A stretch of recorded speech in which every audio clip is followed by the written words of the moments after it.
నమస్కారం TCN news కి స్వాగతం ముందుగా ముఖ్యాంశాలు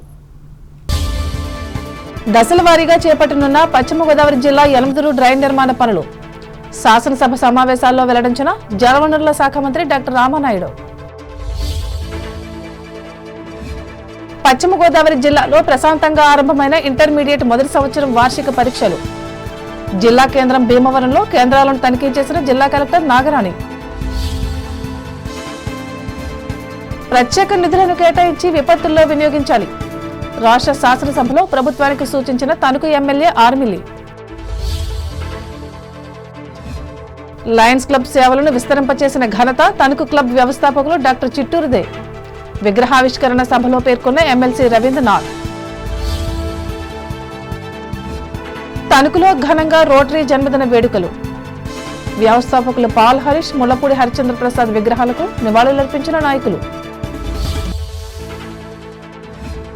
పెంటపాడు మండలం బోడపాడులో ప్రముఖ మృదంగ విద్వాంసులు హనుమంతరావుకు స్వర్ణ కంకణధారణతో సత్కరించిన ప్రముఖులు అక్యూట్ రీనల్ ఫెయిల్యూర్ కేసులపై ఆందోళన చెందవద్దు రాజమండ్రిలో ప్రజలకు భరోసా ఇచ్చిన తూర్పుగోదావరి జిల్లా కలెక్టర్ చేకూరి సాంఘిక సంక్షేమ శాఖ అభివృద్ధికి 11,000 కోట్ల రూపాయలను కేటాయించడం పట్ల అసెంబ్లీలో హర్షం వ్యక్తం చేసిన పి గన్నవరం ఎమ్మెల్యే సత్యనారాయణ ప్రజలు ఇచ్చిన అర్జీలను క్షుణ్ణంగా పరిశీలించి పరిష్కరించేందుకు చర్యలు చేపట్టాలి అధికారులను ఆదేశించిన అంబేద్కర్ కోనసీమ జిల్లా జాయింట్ కలెక్టర్ నిశాంతి గిరిజన సంక్షేమానికి పెద్దపీట వేస్తున్న కూటమి ప్రభుత్వం రాష్ట్ర శాసనసభ సమావేశాల్లో సంతోషం వ్యక్తం చేసిన పోలవరం ఎమ్మెల్యే బాలరాజు ఏలూరు జిల్లా వ్యాప్తంగా 56 కేంద్రాల్లో ప్రారంభమైన ఇంటర్మీడియట్ మొదటి సంవత్సరం పరీక్షలు హాజరైన 96% విద్యార్థులు దశల వారీగా యనమదురు డ్రైన్ పనులు చేపట్టనున్నట్లు రాష్ట్ర జలవనరుల అభివృద్ధి శాఖ మంత్రి డాక్టర్ నిమ్మల రామానాయుడు తెలిపారు రాష్ట్ర రాజధాని అమరావతిలో జరుగుతున్న శాసనసభ సమావేశాల్లో సోమవారం ఆయన పాల్గొని మాట్లాడారు ఈ డ్రైన్ కు సంబంధించి మొత్తం 54 గేట్లలో 46 శిథిలావస్థకు చేరుకున్నాయని 8 మాత్రమే పనిచేస్తున్నాయని వెల్లడించారు ఈ సమస్య వల్ల ప్రతి ఏడాది వరదల సమయంలో వరిచేలు గ్రామాలు ముప్పుకు గురవుతున్నాయని వెల్లడించారు కాగా ఇదే విషయంపై భీమవరం ఎమ్మెల్యే పులపర్తి రామాంజనేయులు కూడా మాట్లాడారు ధన్యవాదాలు అధ్యక్ష. యనమదురు డ్రైను మన ఉమ్మడి పశ్చిమ గోదావరి జిల్లాలో అటు ఏలూరు జిల్లా జంగారెడ్డిగూడెం దగ్గర ఎర్ర కాలువగా 120 కిలోమీటర్లు, అదేవిధంగా దిగువ భాగాన నందమూరి అక్వడేట్ నుంచి పాతపాడు ఉప్పుటేరులో కలిసేటువంటి విధంగా 65 కిలోమీటర్లు, మొత్తం 185 కిలోమీటర్లు ఉన్నటువంటి ఎర్ర కాలువ మరియు అది ఏదైతే ఈ యొక్క యనమదురు డ్రైన్ అధ్యక్ష. ఈ యనమదురు డ్రైన్ అనేది ఈ యొక్క పశ్చిమ జిల్లాలో మెయిన్ డ్రైన్గానే ఉన్నటువంటి పరిస్థితి. ఇది ప్రస్తుతం డిజైన్స్ ప్రకారం చూసినట్లయితే 23,000 క్యూసెక్ల నీరు సామర్థ్యం ఉన్నటువంటి పరిస్థితుల్లో ఫ్లడ్స్ వచ్చినప్పుడు ఇది 30,000, 35,000 ఫ్లడ్ క్యూసెక్ల నీరు కూడా వస్తున్నటువంటి పరిస్థితి అధ్యక్ష. దీనికి ప్రధానంగా ఏదైతే గౌరవ సభ్యులు చెప్పినట్లుగా ఈ యనమదురు డ్రైన్కి సంబంధించినటువంటి ఇన్లెట్స్ అంటే చూస్తే మరి మొత్తం 54 ఇన్లెట్స్ ఉన్నాయి అధ్యక్ష. 54 ఇన్లెట్స్లో అందులో 46 శిథిల వ్యవస్థలో ఉన్నటువంటి పరిస్థితి అధ్యక్ష. కేవలం 8 మాత్రమే వర్కింగ్ కండిషన్లో ఉన్నటువంటి పరిస్థితి అధ్యక్ష. మరి ఈ రకంగా ఈ మేజర్గా 90% ఇన్లెట్స్ పనిచేయకపోవడం వల్ల ఈ ఫ్లడ్ హెవీగా అంటే దీని సామర్థ్యాన్ని మించి ఫ్లడ్ వస్తున్నప్పుడు ఆ ప్రాంతం అంతా కూడా మరి ఇటు పట్టణం కానీ అదేవిధంగా ఏదైతే ఈ యొక్క పొలాలు కానీ ఇవన్నీ కూడా ముంపుకు గురవుతున్నటువంటి పరిస్థితి అధ్యక్ష. మరి దాన్ని దృష్టిలో పెట్టుకుని ఈ ప్రభుత్వం అధికారంలోకి వచ్చిన తర్వాత ఈ యొక్క ఓఎండ్ఎం వర్క్స్కి ప్రాధాన్యత కూడా ఇస్తూ, ఎందుకంటే మనం చూసాం ఆ రోజు 2019, 2024 5 సంవత్సరాల్లో ఆ రోజు ఎక్కడ కూడా ఓఎండ్ఎంకి సంబంధించి అంటే డీసిల్టింగ్ కానీ లాకులకు కానీ షట్టర్స్ కానీ రోప్స్ కానీ 5 సంవత్సరాలు ఎక్కడ కూడా ఒక్క రూపాయి కూడా ఓఎండ్ఎంకి ఇవ్వనటువంటి స్థితిలో 2024లో మన ప్రభుత్వం వచ్చిన తర్వాత ఆ పనులన్నీ కూడా మనం చేయవలసినటువంటి బాధ్యత బరువు పెరిగినటువంటి పరిస్థితి అధ్యక్ష. జిల్లా వ్యాప్తంగా ఇంటర్మీడియట్ పరీక్షలు సోమవారం నుంచి ప్రారంభమయ్యాయి. విద్యార్థులు వారికి కేటాయించిన పరీక్షా కేంద్రాలకు ఉదయాన్నే చేరుకున్నారు. దీంతో సందడి వాతావరణం నెలకొంది. పరీక్ష రాసేందుకు వచ్చిన విద్యార్థులను ఆయా కళాశాల సిబ్బంది క్షుణ్ణంగా తనిఖీ చేశారు. సీసీ కెమెరాల పర్యవేక్షణలో పరీక్షలు జరుగుతున్నాయి. పశ్చిమ గోదావరి జిల్లా కేంద్రమైన భీమవరంలో ఈ కేంద్రాలను జిల్లా కలెక్టర్ చదలవాడ నాగరాణి తనిఖీ చేశారు. మాస్ కాపీయింగ్ జరగకుండా ప్రత్యేక చర్యలు తీసుకున్నట్లు చెప్పారు. పరీక్షా కేంద్రాల వద్ద 144 సెక్షన్ అమలు చేస్తున్నామని అన్నారు. కలెక్టర్ వెంట జిల్లా ఇంటర్ విద్యాశాఖ అధికారి గొల్లా ప్రభాకర్ రావు ఉన్నారు. విపత్తుల శాఖ ద్వారా ప్రత్యేక నిధులను కేటాయించి అత్యవసర పరిస్థితుల్లో వినియోగించుకునేలా చర్యలు తీసుకోవాలని తణుకు ఎమ్మెల్యే ఆర్మిల్ రాధాకృష్ణ ప్రభుత్వాన్ని కోరారు. రాష్ట్ర రాజధాని అమరావతిలో సోమవారం నిర్వహించిన శాసనసభ సమావేశాల్లో ఆయన పాల్గొని మాట్లాడారు. గత ఏడాది సంభవించిన మోంతా తుఫాను హెచ్చరికల నేపథ్యంలో ముఖ్యమంత్రి చంద్రబాబు నాయుడు స్పందించిన తీరు వల్ల ప్రజలు సురక్షితంగా ఉండగలిగారని అన్నారు. ముఖ్యంగా ముందస్తు జాగ్రత్తలు తీసుకోవడంతో పాటు పునరావాస కేంద్రాలను ఏర్పాటు చేసి బాధితులకు రక్షణ చేకూర్చడం అందరినీ ఆనందపరిచినట్లు ఆర్ఎంఎల్ఏ వివరిస్తూ ముఖ్యమంత్రిని ప్రశంసించారు. ధన్యవాదాలు అధ్యక్ష. మోంతా తుఫానుకు సంబంధించి మన రాష్ట్రంలో ముఖ్యంగా అక్టోబర్ 2025లో జరిగినటువంటి ఆ విపత్తు సమయంలో గౌరవ ముఖ్యమంత్రి వర్యులు చంద్రబాబు నాయుడు గారి సారథ్యంలో అప్పుడు స్పందించినటువంటి తీరు పట్ల రాష్ట్ర ప్రజలందరూ కూడా వారి హర్షాన్ని వ్యక్తం చేశారు అధ్యక్ష. ముఖ్యంగా ముందస్తు జాగ్రత్త చర్యలు తీసుకోవడంతో పాటుగా రీహాబిలిటేషన్ సెంటర్స్ ఏర్పాటు చేసి అక్కడ షిఫ్ట్ చేయడం కానీ అన్ని విధాలుగాను కూడా టెక్నాలజీని ఉపయోగించి ఆ తుఫాను ఏ విధంగా మూవ్ అవుతుందనేది కూడా ఆ రోజు రాష్ట్ర ప్రజలందరినీ కూడా అలర్ట్ చేసి ఎప్పటికప్పుడు క్షేత్రస్థాయిలో ఎమ్మెల్యేలను కూడా స్థానికంగా ఇన్ఫర్మేషన్ ఇచ్చి అన్ని విధాలుగాను కూడా రోజు మోంతా తుఫాను వచ్చినా దాన్ని ఎదుర్కొనే విధంగా ఆ రోజు తీసుకున్నటువంటి చర్యల పట్ల ఒక నూతన వరవడిని ప్రారంభించడం జరిగింది అధ్యక్ష. గతంలో తుఫాను వస్తే ఎన్నో ఇబ్బందులు పడి ఆ తుఫాను వచ్చి వెళ్ళిపోయిన తర్వాత జరిగినటువంటి నష్టాన్ని చూసుకుని మనందరం కూడా ఇబ్బంది పడే పరిస్థితి ఉండేది. అటువంటి పరిస్థితి నుంచి మోంతా తుఫానులో ప్రత్యేకంగా రాష్ట్ర ప్రభుత్వం చంద్రబాబు నాయుడు గారు కానీ అధికారులతో పాటుగా హోమ్ మినిస్టర్ గారు కానీ నిరంతరం కూడా RTGSలో ఉండి మానిటర్ చేసి ఎప్పటికప్పుడు అప్రమత్తం చేసి నష్టాన్ని తగ్గించడం కూడా చూసాం అధ్యక్ష. ముఖ్యంగా మా పశ్చిమ గోదావరి జిల్లాకు సంబంధించి మోంతా తుఫానుకి సంబంధించి 8,855 హెక్టార్లు అక్కడ ముంపుకు గురై దాదాపు 20,000 మంది రైతులు ఆ రోజు నష్టపోయారు అధ్యక్ష. కానీ ఎన్యూమిరేషన్ కూడా సక్రమంగా చేసి ఎప్పటికప్పుడు ప్రభుత్వ ఆదేశాల మేరకు దాదాపు 22 కోట్లు ఇన్పుట్ సబ్సిడీని కూడా వారికి క్రెడిట్ చేయడం చాలా సంతోషం అధ్యక్ష.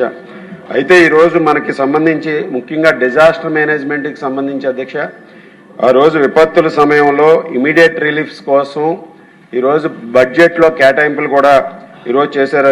దానికి సంబంధించి స్టేట్ డిజాస్టర్ రెస్పాన్స్ ఫండ్స్ని కూడా ఈరోజు జిల్లా స్థాయిలో అవైలబుల్గా ఉంచితే దాని మీద ఎప్పటికప్పుడు అక్కడ ఏదైనా ఇబ్బందికరమైనటువంటి పరిస్థితులు ఏర్పడిన వెంటనే ఇమీడియట్గా రెస్పాండ్ అవ్వడానికి కూడా అవకాశం ఉంటుంది అధ్యక్ష. దాన్ని కూడా భవిష్యత్తులో పరిగణలోకి తీసుకుని ఈ తుఫాన్లు వచ్చినప్పుడు అప్పుడు ఇటువంటివన్నీ కూడా ప్రికాషన్స్ తీసుకోవాలని మీ ద్వారా మంత్రి గారిని కోరుతూ మంత్రి గారు కూడా ఈరోజు మనకి తెలియజేసినటువంటి ఏదైతే పంట నష్టం కానీ వివిధ జిల్లాల్లో ఎంతమంది రైతులు ఇబ్బంది పడారనేది కానీ దానికి సంబంధించి ఎన్యూమరేషన్ కానీ వివరాలన్నీ కూడా ఇవ్వటం కూడా సంతోషమని తెలియజేసుకుంటూ మీ ద్వారా ముఖ్యంగా డిజాస్టర్ మేనేజ్మెంట్కి సంబంధించి భవిష్యత్తులో కూడా దానికి సంబంధించి అన్ని విధాలుగాను కూడా ఫండ్ని కూడా ఏర్పాటు చేయాలని మీ ద్వారా తెలియజేసుకుంటాం. తణుకు లయన్స్ క్లబ్ వ్యవస్థాపకులు మాజీ ఎమ్మెల్యే డాక్టర్ చిట్టూరి వెంకటేశ్వరరావు జ్ఞాపకార్థం లయన్స్ క్లబ్లోనే నెలకొల్పిన విగ్రహాన్ని ఎమ్మెల్యే ఆర్మిల రాధాకృష్ణ సోమవారం ఆవిష్కరించి నివాళులర్పించారు. ఈ సందర్భంగా ముఖ్య అతిథిగా పాల్గొన్న లయన్స్ క్లబ్ జిల్లా మాజీ గవర్నర్ ఎమ్మెల్సీ వంక రవీంద్రనాథ్ మాట్లాడుతూ లయనిజం సేవలను జిల్లా అంతటా విస్తరించేందుకు వెంకటేశ్వరరావు చేసిన కృషి మరువరానిదని అన్నారు.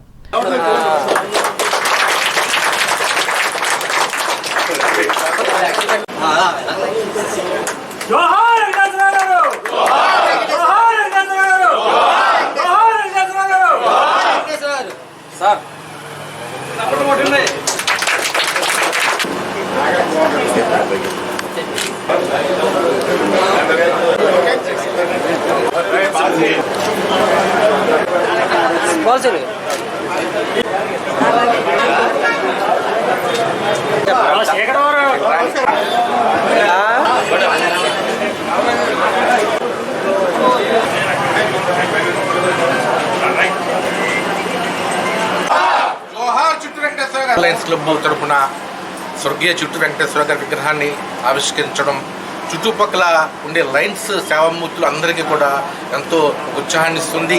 మరి వారు ఈ తంగు ప్రాంతంలో లయన్స్ సేవా సంఘాలని స్థాపించిన ఒక మొదటి తరానికి చెందిన వ్యక్తులు, అగ్రగణ్యులు. మరి వారి స్ఫూర్తితోటి అనేక లయన్స్ క్లబ్లు చుట్టుపక్కల ఏర్పడటం, లయన్స్ క్లబ్ల దాకా లయన్స్ క్లబ్ మూలంగా అనేక వేల మందికి సర్వీస్ జరగడం ఇది జరుగుతుంది. మరి ముఖ్యంగా మన తణుకులో లయన్స్ క్లబ్కి ఒక స్థలాన్ని సమకూర్చడం, ఆ స్థలంలో చక్కటి ఒక బిల్డింగ్ కట్టించి ఒక ఐ హాస్పిటల్ కట్టి ఐ హాస్పిటల్ ద్వారా అనేక వేల మంది సర్వీస్ చేయడానికి మరి ప్రధాన కారకులు చుట్టూ వెంకటేశ్వర గారు. మరి వారు అనేక సేవా కార్యక్రమాలు చేశారు. అనేక మంది లయన్స్కి చాలా స్ఫూర్తిగా ఉన్నారు. మరి ఒక పారిశ్రామికవేత్త కింద, ఒక రైతు కింద, ఒక మాజీ శాసనసభ్యుల కింద వారి యొక్క ప్రతి విషయంలో కూడా చాలా స్థిరంగా ఉంటారు, చాలా ధైర్యంగా ఉంటారు. చాలా ఖచ్చితమైన మనిషి. ఆయన మంచి మనస్తత్వంతో సేవా సంఘాలు అభివృద్ధి చేయడానికి ఎంతో కృషి చేశారు. ఈ సందర్భంగా మేమందరం వారిని మననం చేసుకుంటూ ఈ విగ్రహాన్ని ఇక్కడ పెట్టినందుకు విగ్రహం చూసి అనేక మంది లయన్స్ చాలా స్ఫూర్తి పొందుతారని మేమంతా దాన్ని భావిస్తున్నాం.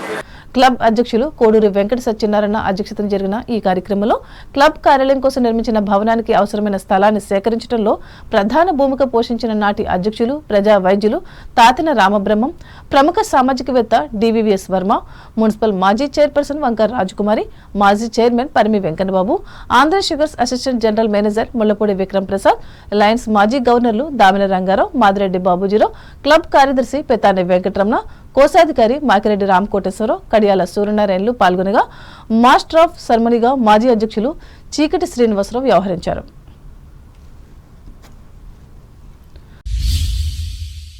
రోటరీ ఇంటర్నేషనల్ వ్యవస్థాపక దినోత్సవాన్ని తణుకు రోటరీ క్లబ్ ఆధ్వర్యంలో సోమవారం నిర్వహించి వ్యవస్థాపకులు పాల్ హరీష్ విగ్రహానికి, తణుకు శాఖ వ్యవస్థాపకులు ముళ్లపూడి హరిచంద్ర ప్రసాద్ విగ్రహానికి మాజీ అధ్యక్షులు నందిగం సుధాకర్, పుట్టా సత్యనారాయణలు పూలమాలలు వేసి నివాళులు అర్పించారు.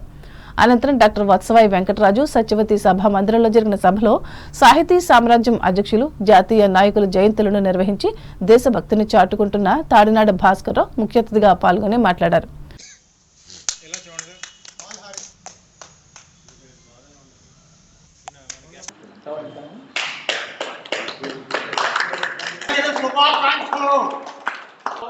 ఈ రోజున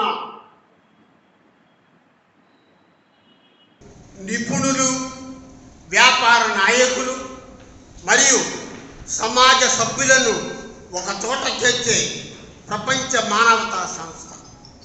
ప్రపంచంలోని అత్యంత ప్రభావవంతమైన మరియు గౌరవమైన సేవా సంస్థ.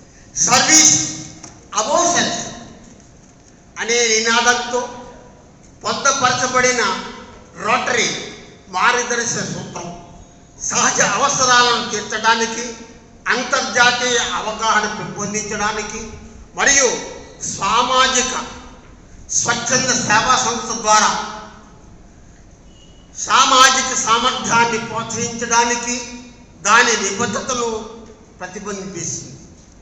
నాయకత్వ నైపుణ్యాలను మరియు వ్యక్తిగత సమగ్రతను అభివృద్ధి పరచడం, ఇతరుల పట్ల సహాయకారిగా ఉండటం మరియు గౌరవంగా ఉండటం ప్రదర్శించటం, వ్యక్తిగత బాధ్యత మరియు కృషి యొక్క విలువలను అర్థం చేసుకోవడం, అంతర్జాతీయ అవగాహన మరియు క్లబ్ అధ్యక్షులు కలగర వెంకటకృష్ణ అధ్యక్షతన జరిగిన ఈ సమావేశంలో కార్యదర్శి గోకవరపు సుధాకర్, సభ్యులు పాల్గొన్నారు. ఇంటర్మీడియట్ ప్రథమ సంవత్సరం పబ్లిక్ పరీక్షలు తణుకులో సోమవారం ప్రశాంతంగా ఆరంభమయ్యాయి. ఈ మేరకు 8 కేంద్రాల్లో ఏర్పాటు చేసిన ఈ పరీక్షలు ఉదయం 9 గంటల నుంచి 12 గంటల వరకు కొనసాగాయి. దాంతో ఆయా కేంద్రాలు కోలాహలంగా కనపడ్డాయి.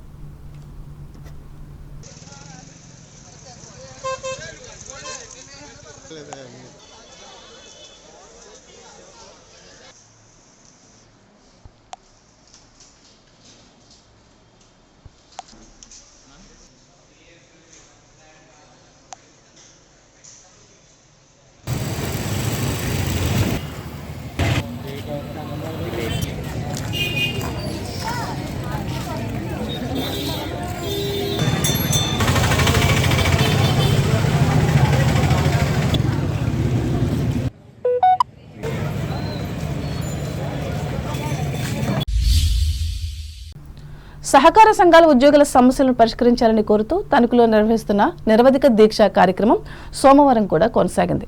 ఈ మేరకు వివిధ గ్రామాలకు చెందిన సొసైటీ కార్యదర్శులు, ఉద్యోగులు పాల్గొని తమ న్యాయమైన కోరికలకు ప్రభుత్వం స్పందించాలని నినాదాలు ఇచ్చారు.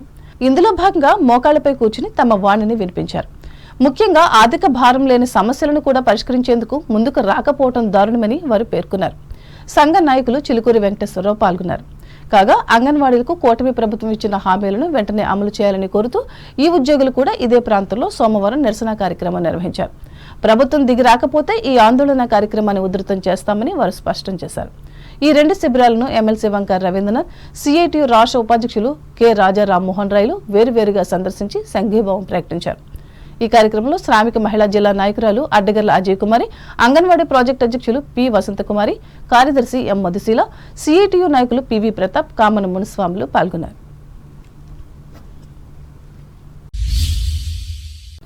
మహాశివరాత్రికి నిర్వహించిన కళ్యాణ మహోత్సవాల్లో భాగంగా తణుకు సజ్జాపురంలోని ఉమా సోమేశ్వర స్వామి దేవాలయంలో సోమవారం అన్న సమారాధన నిర్వహించి భక్తిని చాటుకున్నారు. అన్నదాన కమిటీ ఆధ్వర్యంలో నిర్వహించిన ఈ కార్యక్రమంలో స్థానిక పెద్దలు పాల్గొన్నారు.